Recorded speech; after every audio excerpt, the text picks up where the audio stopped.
Hello. Thank you for taking time for yourself again and joining me here. Today, let's explore together where our strength lies and how to protect ourselves from those unspoken worries. Be honest, have you ever caught yourself thinking that trips to the bathroom, especially at night or when you really need to go, have become a bit different?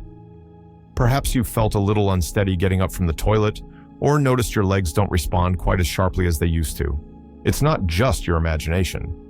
As we age, our internal gyroscope, responsible for balance, works a bit slower, muscles need more time to react, and sometimes, especially when standing up quickly, blood pressure can fluctuate slightly, causing fleeting dizziness, as if the room tilted for a moment.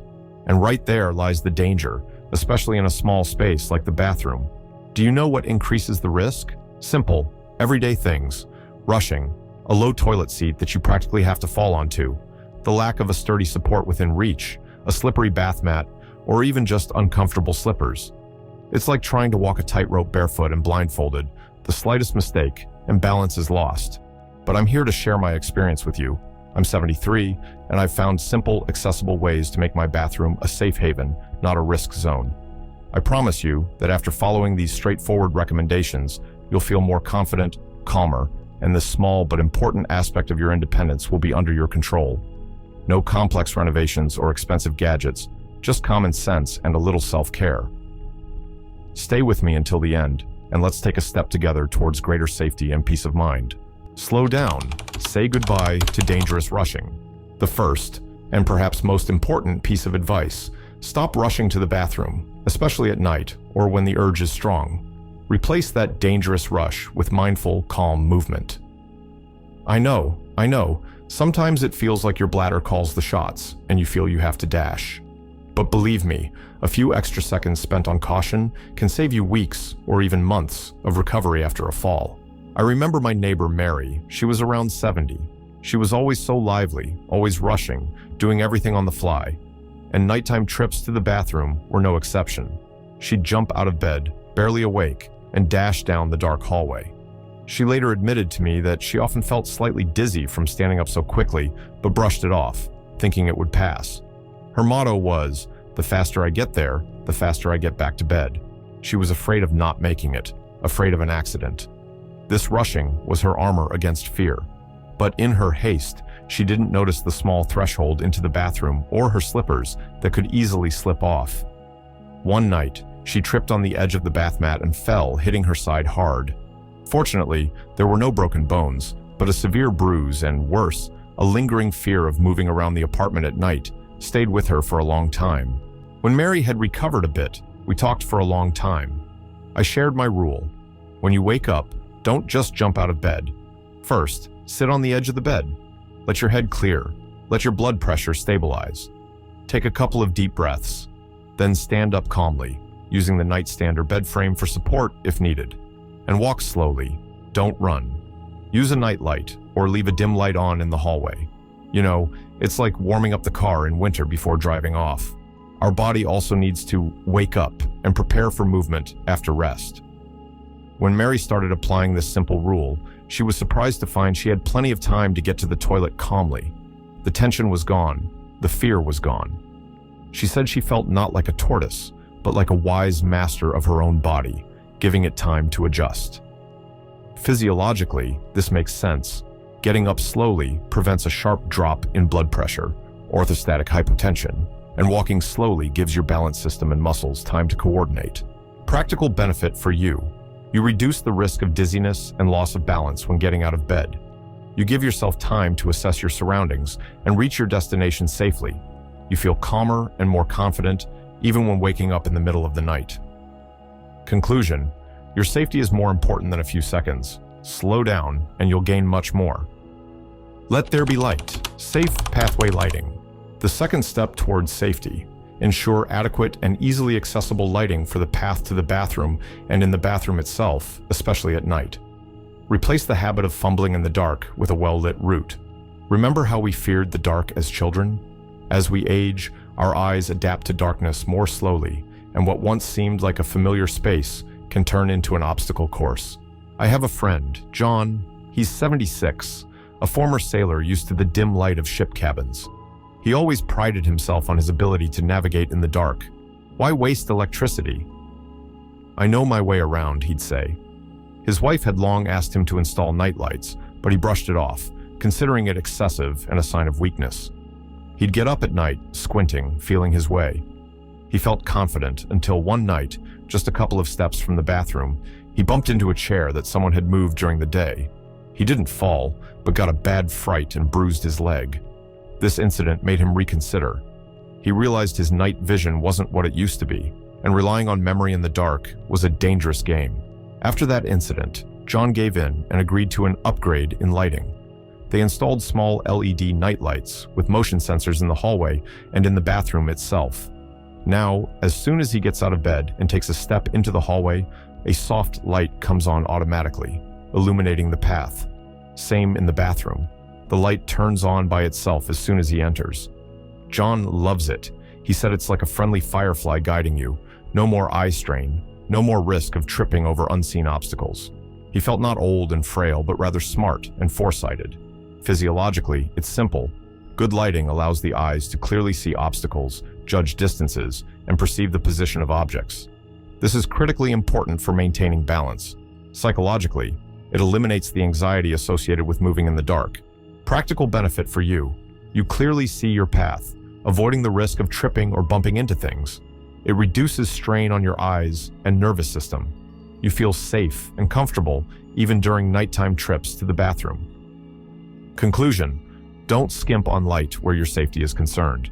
Let your path always be lit. Reliable support: the magic of grab bars. The third tip might seem like an admission of age to some, but it's actually a sign of wisdom. Install sturdy grab bars near the toilet. Replace unreliable supports like towel racks or the edge of the sink with devices specifically designed for this purpose.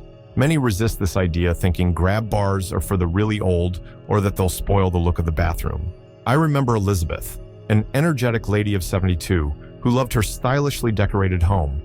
When her son suggested installing a grab bar by the toilet, she was almost insulted. "It will look like a hospital room." "I'm not that helpless yet," she protested. Secretly, she already felt that getting up from the low toilet was becoming more difficult. She caught herself leaning on the toilet tank or even the toilet paper holder, things completely unsuitable for support. Sometimes her vision dimmed from the effort of getting up. She was afraid of falling, but even more afraid of admitting she needed help, even in the form of a metal bar on the wall. Her son was persistent but tactful. He found an elegant grab bar that fit well with the bathroom design and persuaded Elizabeth just to try it. "Mom, think of it as an extra comfort feature, like heated seats in a car," he said.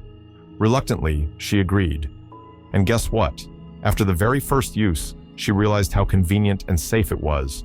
She described the feeling as, like an invisible strong hand, gently helping you up. The strain in her knees and back disappeared. The fear of losing balance vanished. She felt not weakness, but rather control over the situation and greater independence. The grab bar became for her not a symbol of old age, but a symbol of sensible self-care. Physiologically, a grab bar provides a stable point of support, allowing you to use arm strength to assist your legs, reducing the load on joints and the spine, and preventing swaying that can lead to a fall. Psychologically, it brings confidence and peace of mind. Practical benefit for you: you gain reliable support when sitting down and standing up. Strain on your legs and back is reduced. The risk of falling due to loss of balance or leg weakness decreases.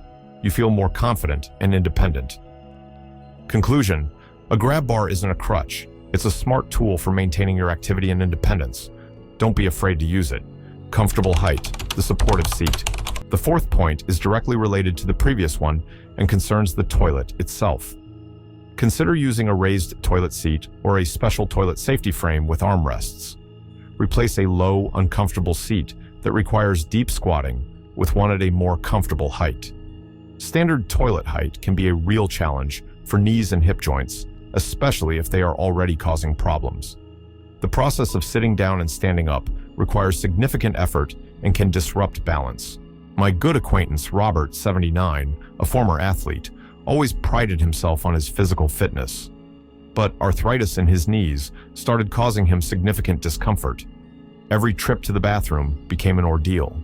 He sat down with difficulty, leaning on everything around him, and got up groaning and wincing in pain. He didn't complain to anyone, just gritted his teeth and endured it, considering it an inevitable part of aging. He refused any aids, saying, "I can still manage myself." His pride prevented him from admitting that simple daily activities had become difficult and even risky. He was afraid of appearing weak in front of his family. His daughter, a nurse, seeing his struggles, brought home a raised toilet seat. It simply fits over the regular seat and increases the height by 10 to 15 centimeters, 4 to 6 inches. Robert was skeptical at first, but decided to try it, not wanting to offend his daughter, and he was amazed. Sitting down and standing up became incomparably easier. The knee pain during this movement almost disappeared. He compared it to the difference between trying to get up from a very low stool versus a regular chair. It wasn't about weakness, but about common sense and comfort. He felt immense relief, both physical and mental. He realized that using such devices isn't giving up, but adapting to continue living comfortably. Physiologically, the increased seat height reduces the angle of flexion in the knee and hip joints, lessening the load on them and the muscle effort required to stand up. This makes the process more stable and less painful. Practical benefit for you.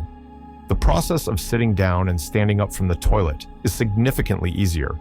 Pain and strain on leg joints in the back are reduced. The risk of losing balance during this movement decreases. Your comfort and independence increase. Conclusion: don't endure discomfort and pain when you can easily avoid them. A comfortable seat height is your freedom of movement. Stability underfoot, mats, and footwear. The fifth tip concerns what's under our feet. Ensure the floor in the bathroom and the path to it are not slippery, and wear safe footwear. Replace beautiful but slippery rugs with ones that have a non-slip rubber backing, and old worn-out slippers with comfortable, well-fitting footwear with non-slip soles. We often overlook such small details, yet they can be the very cause of a fall. A wet floor in the bathroom, a rug that slides, a slipper coming off your foot. These are classic fall scenarios. I remember Anna, 69, who loved coziness and beautiful things. She had a fluffy, attractive rug in her bathroom, which, unfortunately, lacked a non-slip backing and tended to travel across the tile floor. Anna knew about this, but she liked the rug so much that she just tried to be more careful. Her slippers were also soft, cozy, but backless, and with fairly smooth soles. She thought that's how one should be at home, comfortable and relaxed. One morning, getting out of the shower and stepping onto her favorite rug, she slipped. The rug slid out from under her. She managed to grab the edge of the sink but got a bad fright and strained her shoulder muscle. This shock made her reconsider her views on coziness. After this incident, Anna, though regretfully, removed her beautiful but dangerous rug and bought a special non-slip bath mat with a rubber backing that stuck firmly to the floor. And instead of her old slippers, she purchased comfortable house shoes with a closed back and textured soles. At first, it felt unfamiliar, less homey. But very soon, she appreciated the feeling of confidence this simple change provided. No longer needed to step tentatively onto the mat or worry about a slipper sliding off at the worst possible moment. She said, "It's like changing summer tires to winter ones on a car. Seems like a small thing, but the grip is completely different." Physiologically, non-slip surfaces and footwear provide better traction, preventing slips, which are a common cause of loss of balance. Stable footwear also helps to better control foot position. Practical benefit for you: you significantly reduce the risk of slipping on a wet floor or due to a shifting rug. You feel more confident walking in the bathroom. Safe footwear provides better support and stability. Conclusion: your safety underfoot is the foundation of your confidence. Make your floor and your footwear your allies. A moment to adapt, fighting dizziness. And the sixth, final piece of advice in the main section addresses another important point, especially when getting up from the toilet. Give yourself a few seconds before standing up and walking. Replace abrupt standing with a smooth motion and a brief pause. We've already talked about the risk of dizziness when getting out of bed, but the same can happen when standing up from the toilet, especially if you've been sitting for a while. This condition is called orthostatic hypotension, a temporary drop in blood pressure when changing body position. My neighbor, Thomas, 81, encountered this problem after being prescribed new blood pressure medication. He started noticing that sometimes, when getting up from the toilet, his vision would momentarily darken, and he'd feel slightly unsteady. He didn't tell anyone, attributing it to age and fatigue. He was afraid they'd change his treatment or start considering him frail. He just tried to quickly reach the sink and lean on it until his head cleared. This was risky, as it's precisely during this moment of instability that it's easy to fall. When he finally shared his concerns with me, I told him about a simple technique my doctor taught me. Before standing up from the toilet, do a few simple leg movements. Flex your feet up and down, tense and relax your calf muscles. This helps get the blood flowing and prepares your blood vessels for the change in position. Then stand up slowly, using a grab bar or frame if available. And most importantly, stand still for 5 to 10 seconds before taking the first step. Just stand, breathing deeply, allowing your body and blood pressure to adjust. Thomas started doing this. At first, it seemed a bit strange to him, pausing in the bathroom, but he quickly noticed that the dizzy spells stopped. He compared it to how a diver ascends slowly from the depths to avoid the bends. "You need to give the system time to equalize," he said. He felt much more confident and safer. Physiologically, these simple movements and the pause help maintain stable blood circulation and prevent a sharp drop in arterial blood pressure when moving to an upright position. Practical benefit for you: you reduce the risk of sudden dizziness or fainting when standing up. You give your body time to adapt to the change in position. You feel more stable and confident taking the first steps after standing. Conclusion: a short pause isn't wasted time, it's an investment in your safety. Give yourself a moment to adapt. So, these are the simple but very important steps we've discussed today. Slowing down, lighting the path, installing reliable support, choosing a comfortable height, ensuring stability underfoot, and giving yourself a moment to adapt when standing up. See? Nothing extraordinary. This isn't about limitations, it's about wise self-care. You've lived a long, full life, accumulated invaluable experience and wisdom, and you absolutely deserve to feel comfortable, safe, and independent in your own home in every corner of it, including the bathroom.